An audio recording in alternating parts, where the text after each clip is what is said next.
All right, friends, listen up. If you've been enjoying these last few days of warmth, soak it in, because the party is almost over. I'm not just talking about a gentle cool down here. No, we're on the brink of a full-blown autumn slam. An Arctic blast is diving south, dragging fall along with it like it owns the place. And the craziest part? This isn't a one-and-done situation. Models are already hinting at a second, even deeper surge of cold next week. A potential snowmaker that could dump feet if everything lines up just right. That's the big if. It all depends on how moisture sets up. Storms like Priscilla feeding the atmosphere, fueling the freeze. If that moisture collides with the bitter air dropping south, the Rockies and northern plains could be staring down some serious snow totals.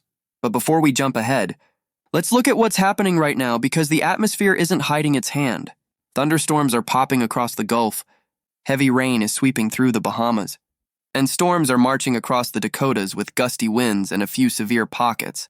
But thankfully, no tornado risk today. And while everyone's hyping some massive heat wave, let me set the record straight. That narrative? It's misleading. I'm not here to sell clicks. I'm here to break down what's actually happening. By the way, if you'd like specific weather forecasts for your region or city, please leave them in the comments. I'll answer them individually as time allows. Also, if you like the video and subscribe to my channel, you'd be very grateful. Now let's move on. Freeze warnings, frost advisories, winter storm warnings, they're already on the map for parts of the country. Yes, you heard that right. Early October, and Montana, Wyoming, and the Rockies are already seeing winter alerts. The Arctic Oscillation is trending negative, and once that door opens, that chill doesn't retreat. GFS, Euro, they're both trending cold, and when they align, that's my cue to pay attention. Right now, the West is cooling off. Highs in the 30s and 40s in the valleys, 20s at elevation. Meanwhile, the East is clinging to 60s and 70s. But don't be fooled, that balance is shifting fast. By next weekend, widespread snow potential becomes a real possibility. Here's the reality. Yes, a few warm days are coming, highs hitting 70s, maybe even an 80, especially into Monday. But then, bam, the thermometer drops like a rock. Daytime highs plunge into the 50s and 60s for massive swaths of the country, and wind chills in the Rockies could sink into the teens. This isn't hype. This is what the data shows, and it doesn't stop there. This isn't a single cold front. This system reloads.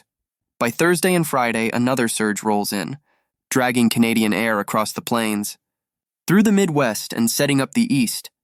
Meanwhile, the Southwest, Arizona, SoCal might still flirt with the 90s, maybe even crack 100 briefly, but that heat is trapped.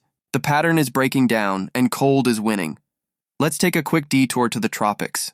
Invest 95L is brewing. I've got my eye on this one. Odds of development are climbing towards 70% this week. Likely a tropical depression soon. The steering currents look favorable, curving it north, sparing the Lesser Antilles from a direct hit. But here's the kicker. Once it spins up, it injects energy into the Atlantic, reshaping our pattern. Arctic blasts and tropical systems colliding? That's chaos waiting to happen over the US. So let's clear up the heat narrative. That big heat wave? It's mostly hype. Look at the numbers. Above average doesn't mean oppressive.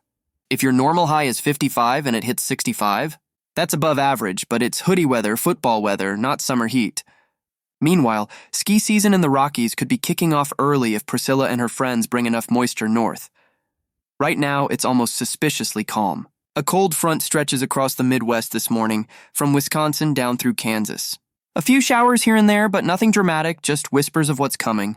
Winds are picking up around the Great Lakes, hinting at the front's hidden power. The West Coast? Gorgeous blue skies, perfect temps. Florida? Some pop-up storms, but nothing compared to what's ahead. Behind the scenes, the atmosphere is moving.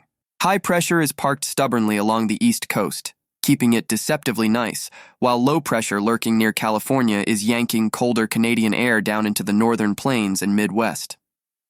And once that cold is loose, it doesn't stop. By midweek, the jet stream bends and wobbles, setting the stage for a dramatic flip. Warm surges back, not mild, but record-breaking for October standards. Places that should be cooling off could feel like late summer again by Friday and Saturday, and then comes the real show. By next weekend, things intensify. The West trades fall for a deep chill, Rockies sniffing at early snow, while warm southern winds blast back into the central and eastern U.S. That clash, hot versus cold, is pure drama. The tropics aren't staying quiet either. Models hint at a possible low spinning up near Florida or the Carolinas. Imagine that. One side of the country already dipping into early winter mode, the other side staring at a potential tropical system. And yes, October storms have a history of nasty surprises. I'm seeing it on the horizon, one of the first true Arctic blasts of the season. This isn't your pumpkin spice hoodie weather. I'm talking cold that sinks into your bones, winds that cut through layers, snow that can pile 2, maybe even 3 feet deep in spots. This cold has been bottled up far to the north, waiting. And now the atmosphere is about to flip the switch. The key player here is the Arctic Oscillation. When it swings negative, it's like someone opens a giant gate at the top of the world.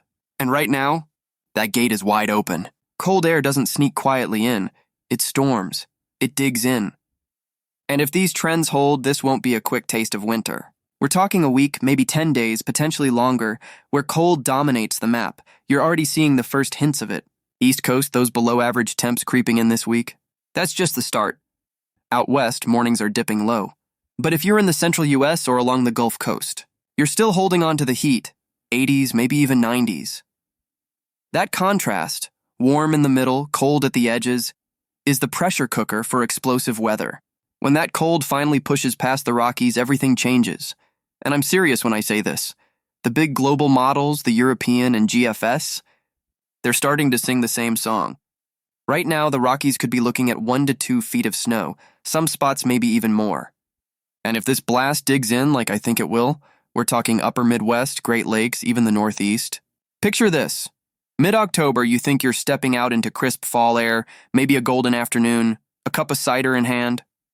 And overnight, it feels like December, teens and 20s for wind chills, snow swirling while the leaves are still clinging to trees. That's the reality this blast could deliver, and here's where it gets really interesting. Once the first system hits, history tells us the jet stream locks in. Cold shots, storms, brief warm-ups, then reset again.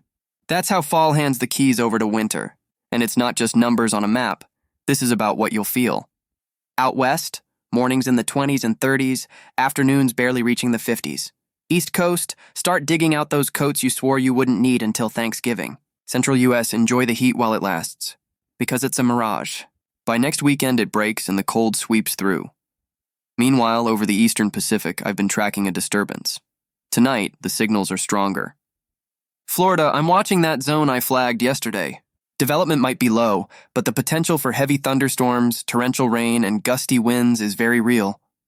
That's just the starter course. All right, if you'd like specific weather forecasts for your region or city, leave your region or city in the comments. I'll answer them individually as I have time. Commenting is completely free. Thanks for watching, and I'll see you next time.